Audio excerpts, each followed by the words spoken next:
Halo teman-teman Orchid Studio, kita kembali lagi di Orchid Studio 3 di Spring Nursery Orchid di Salatiga, tempatnya Om Lila. Kita akan menjawab lagi dari pertanyaan-pertanyaan teman-teman yang sudah masuk. Kita masuk di jawaban yang jawaban yang dinanti part 3. Nah, kali ini ada Yani Tantan 2531 yang tanya dia, daun anggrekku baru beli kok rata-rata bagian tepi balik daunnya berwarna hitam seperti lumut, bagaimana cara menanganinya, katanya Om. Ya, itu yang saya harus tahu dulu sebetulnya ya, harus pasti ya, itu hitamnya kayak apa ya, bendanya kayak apa. Bisa itu alge atau cendawan. Alge atau cendawan. Tapi kalau dugaan kuat saya dia di cendawan. Cendawan. Ya, di cendawan. Mungkin seperti ini ya, contohnya mungkin ini. Ya, ini pas ada nih. Ini di balik daun. Di balik daun. Sehingga hitam-hitam gini. Ya. Ini kalau dibersihkan bisa dikerik atau gimana, tapi hati-hati ngeriknya ya. Supaya nggak kelupas ya. Ya, nah ini cendawan ya. Jadi cendawan, tapi saya lupa namanya, kalau nggak salah oidium. Oidium. Nah, ini dia saprofit. Jadi dia bukan parasit, dia numpang aja di sini. Oh, cuma numpang karena cuaca lembab atau gimana, nah dia tumbuh. Nah, statusnya dia numpang, bisa di daun, kadang-kadang sampai di tangkai bunga. Oh. Gitu, tergantung kondisi ya. Nah, dia tumbuh. Nah, statusnya dia bukan pengganggu ya. Dia bukan patogen ya. Terus nah, dia hanya numpang. Tapi kalau numpangnya terlalu banyak ya ganggu ya. Fotosintesanya terganggu. Iya. Kadang di sini, kadang sampai ke atas. Ya. Oh. Nah, ini biasanya kita mengenalnya dengan istilah embun jelaga. Embun jelaga. Ya, kita mengenalnya gitu. Kalau disemprot fungisida yang ada, yang umum, percuma, nggak ada hasil. Nggak ada hasil. Ya, jadi lebih kalau mau dibiarin, biasanya di musim kemarau ini hilang. Hilang sendiri. Ya, hilang sendiri. Atau kalau pengen bersihkan ya pakai kain basah atau kapas basah, di tisu basah, pelan-pelan. Nanti dia hilang sendiri. Ya, jangan terlalu keras. Ya, pada dasarnya dia tidak mengganggu, dia cuma numpang saja, numpang hidup. Tapi kalau yang numpang kok banyak, ya mengganggu nutupi. Jadi dia bukan penyakit ya sebetulnya Om ya. Jadi nggak ada masalah sih, tanamannya juga sehat. Kayak gini kan ini sehat juga nih. Bagus nih. Iya. Ada yang mau tanya harga boleh ya? Kalau di tanaman-tanaman keras itu kan banyak kadang jeruk atau daunnya kan hitam-hitam gitu ya. Nah, itu embun jelaga. Oh iya. Embun jelaga. Terjawab ya. Mbak Yani Tantan 2531. Kemudian nih ada saudaranya Om Lila nih. Kalau bentuk hamanya coklat-coklat bulat seperti gudikan, nempel pada daun, besarnya kira-kira diameter 1 mili. Kalau dikerik bisa lepas dan membekas pada daun. Lama-lama daun jadi kuning. Apa itu ya Sur? Ini dari Ibu Lili ya di Denpasar ya Om. Ya. Halo Bu Lili. Ini ya kakak saya. Nah, ini ya karena anaknya juga mainan tanaman juga. Iya. Nah, itu yang mengganggu itu kutu perisai. Kutu perisai, ya, jenis kutu perisai. Ya, itu kutu perisai ya. Jadi masuk, kita nyebutnya kutu perisai. Kalau yang tadi coklat-coklat, bentuk warnanya coklat, ada yang coklat muda, ada yang agak coklat tua kehitaman gitu ya. Bentuknya gitu. Itu kokus. Kita nyebutnya kokus. Ada dua macam, kokus hesperidium sama kokus pseudohesperidium. Nah, itu kutu perisai. Nah, kutu perisai dibagi dua. Kutu perisai lunak, kutu perisai keras. Kalau yang lunak ya lebih lunak lah, misalnya dipites gitu. Yang putih-putih ya, itu istilahnya cemet dipites ya. Nah, kalau yang ini keras. Gitu ya. Nah, yang keras ini biasanya dia mengeluarkan senyawa toksik. Ya, nanti kalau dia itu kan dia menusuk, menghisap, nah dia mengeluarkan senyawa toksik sehingga daunnya jadi kuning. Kalau kemarin kan ada yang jadi kuning terus coklat itu bakteri. Bakteri, kalau ini lebih dia nggak kayak membusuk ya Om, tapi tidak langsung jadi kuning ya. Langsung jadi kuning. Tapi kalau serangannya banyak ya kuning terus rusak ya daunnya ya. Karena dia mengeluarkan senyawa toksik tadi.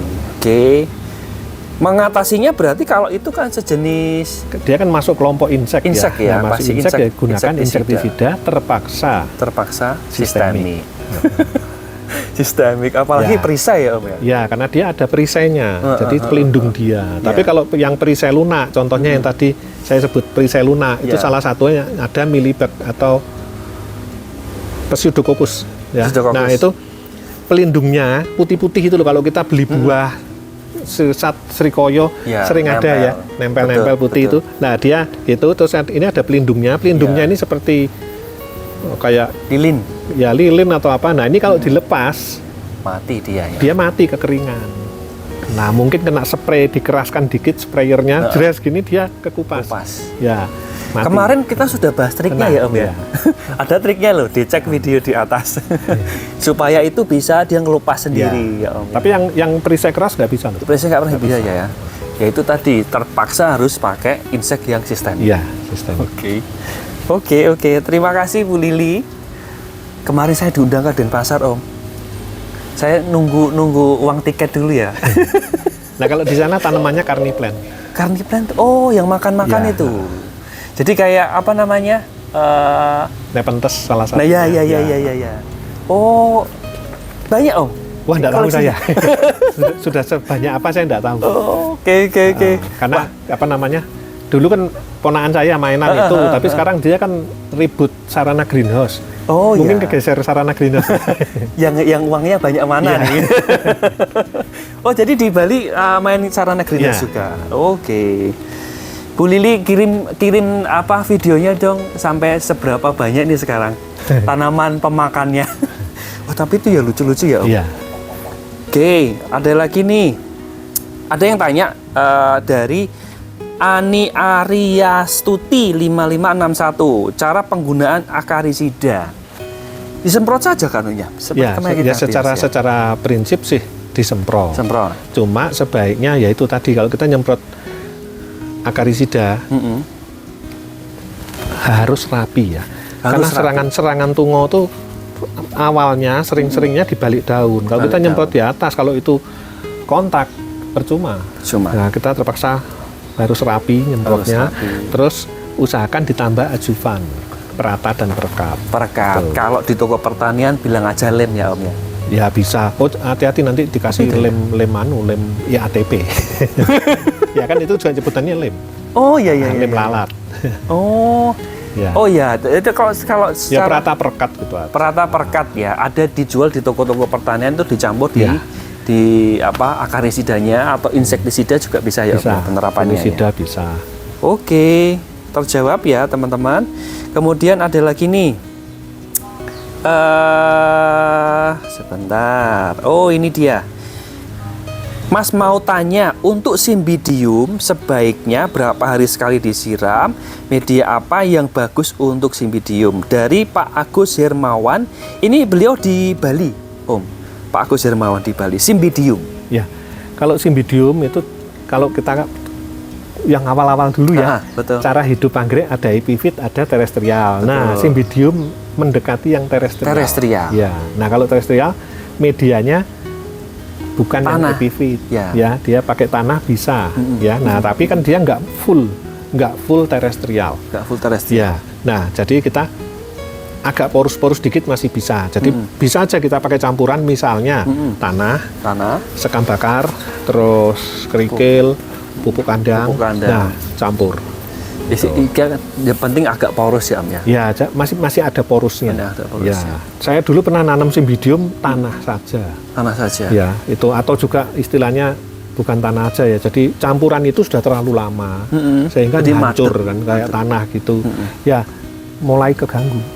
Tanamannya gitu aja. Ya, jadi dia masih mengendaki ada sedikit porus. Nah, terus ya terserah campurannya apa, banyak cara bisa. Banyak triknya banyak. Triknya banyak. Nah, terus pemberian penyiraman ya sebetulnya patokannya kalau saya di epifit yang anggrek cara hidup epifit patokan saya basah dan kering. Basah dan kering. Ya, basah dan kering. Kapan dia kering baru kita nyiram. Oke. Ya, atau dia sudah kering tapi dia masih bertahan kaku, belum ada tanda-tanda layu, kita masih nunda masih bisa. Ya. Nah, ini kan mendekati terestrial. Jadi siramannya cenderung lebih sering. Oke. Sesering apa? Lihat medianya. Itu. Kayak triknya berarti mirip-mirip sama kalau kita pelihara aglonema ya Om. Ya mendekati ya. Mendekati itu ya. Ya. Karena kan ya itu terestrial dia teman-teman. Oke, itu Cymbidium. Kalau secara umum Cymbidium kan juga jenisnya banyak ya Om ya. Banyak. Tapi ya rata-rata hampir sama seperti itu Ya. perlakuannya. Oke. Terjawab ya untuk Pak Agus Hermawan 2452. Thank you banget buat sudah komen.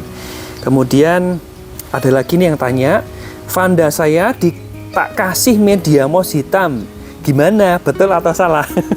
Ya, sebetulnya kan dia kan epifit, Epifit. ya, kelompok epifit. Ya mau Betul. dikasih media apa? Pokoknya dulu saya ceritakan Betul. ada 4 syarat. 4 syarat Betul. ini masuk bisa, nggak ada dan- masalah. Iya, dengan catatan mouse hitamnya tidak asam. Ya, itu sudah pernah kita bahas di media tanam anggrek, dan juga kita pernah bahas spesifik soal Vanda ya Om. Ya. Waktu itu kita bahas soal Vanda. Ada di video-video yang sudah kami buat kemarin. Jadi bisa dicek juga ya. Jadi nggak ada yang salah sebetulnya dengan itu, dengan mouse hitam. Yang penting syarat-syaratnya masuk ya. Ada 4. Apa aja lihat di video. Oke, saya mau nyapa dulu Mas RB Arisandi yang kemarin ini tanya soal virus bakteri, sudah kita jawab Om. Oke. Nah ini ada lagi, ada yang tanya yang kita sempat bahas waktu itu dulu Om, cuman kita belum bahas. Tadi akun mie ayam 4666 waktu itu tanya soal fungisida Om. Nah kita mau sedikit fungisida. Jadi kalau fungi itu penyakitnya seperti apa biasanya? Kalau yang fungisida dan kita harus pakai fungisida Ya, ya? sebetulnya sih Penyakitnya apa? simptomnya macam-macam ya. Jadi kecenderungannya kan di daun. Di daun. Ya, kecenderungannya di daun. Lah, daun itu ada macam-macam, ada serangan dari Phytophthora, ada Cercospora, itu ada Sclerotium. Lah itu banyak ya yang menyerang di daun. Biasanya yang paling umum kita temui itu bercak daun. Bercak daun. Ya. Itu yang paling sering. Ada contohnya enggak ya Om ya? Wah, kebetulan nggak ada ini. Nggak ada yang kena jeruk. Nggak ada ya. Jadi terutama ini kan cuaca nggak beres, Ya. cuaca nggak beres. Nah, juga biasanya di peralihan dari hujan ke kemarau, itu sering-sering serangan hama penyakit naik. Nah, itu saat ini yang sering itu di dendro itu terserang bercak daun. Bercak daun. Ya. Jadi yang kayak kuning-kuning gitu atau Ya, bagaimana? jadi dia menyerang itu dari Cercospora ya, Cercospora dendrobii namanya. Itu dia awalnya tuh seperti spot-spot kuning gitu ya. Itu makin lama makin melebar. Nah, kalau memperhatikan jangan memperhatikan atasnya aja, baliknya Bawah, harus dilihat. Oke. Ini gimana? Gitu. Kalau hanya spot-spot kuning aja di atas melebar segala macam gitu, di baliknya mulus, tidak ada tanda-tanda sesuatu. Ini biasanya Phytophthora.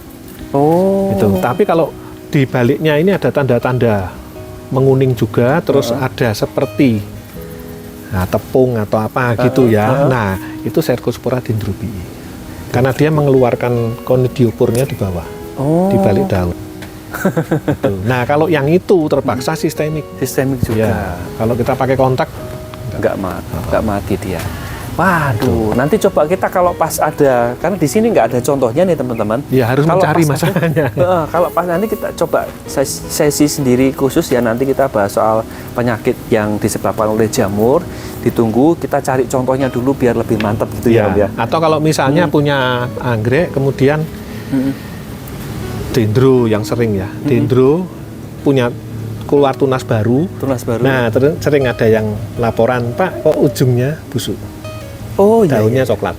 Iya. Ya, kita nyebutnya top rot ya, Top rot. top rot. Tapi Oh, top gampang-gampangnya top rot gitu. Nah, itu nanti kalau ditarik gini Tarik. lepas. Ya. Kena jamur ya? Itu kena jamur. Salah satu ngujinya cabut di bau. Ya, di bau dia tuh bacin atau kecut, asam ya, baunya gitu. Kalau bacin itu bakteri. Bakteri.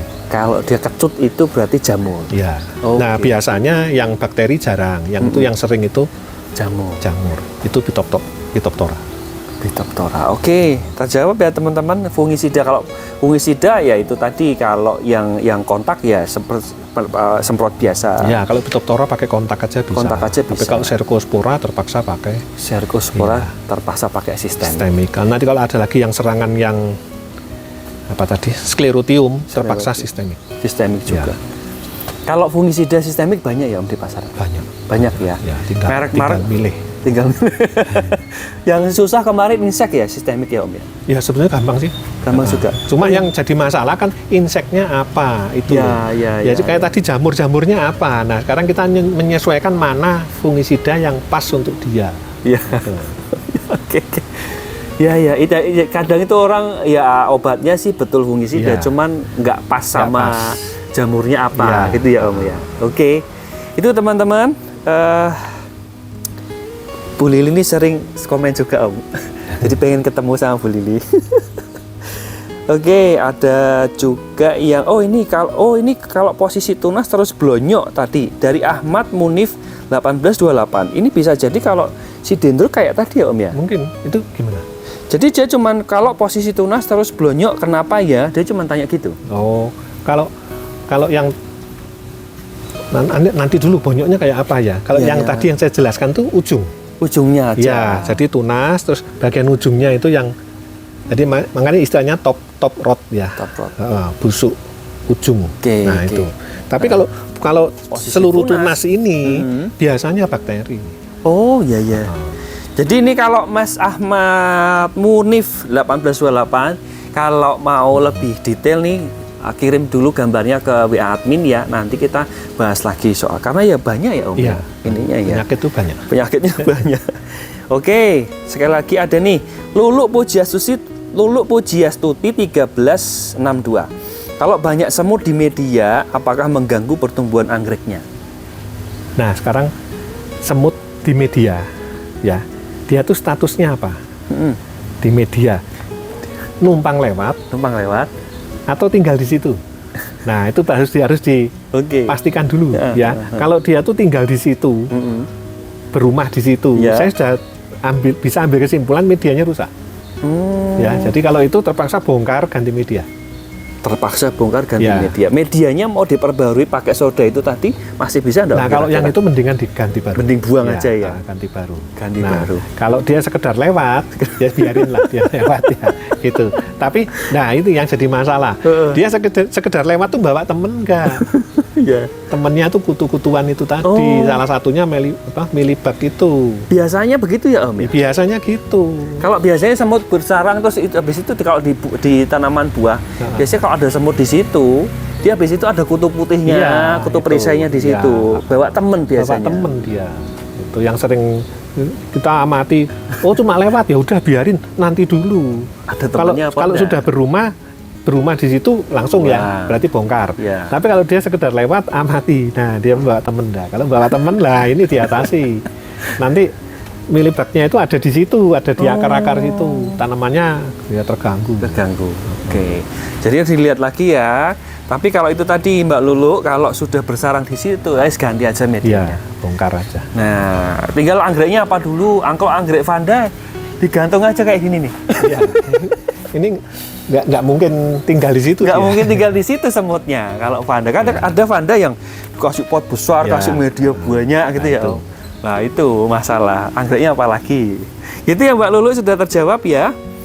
Kemudian, ini tadi Mas Agus Hermawan tanya lagi nih Om.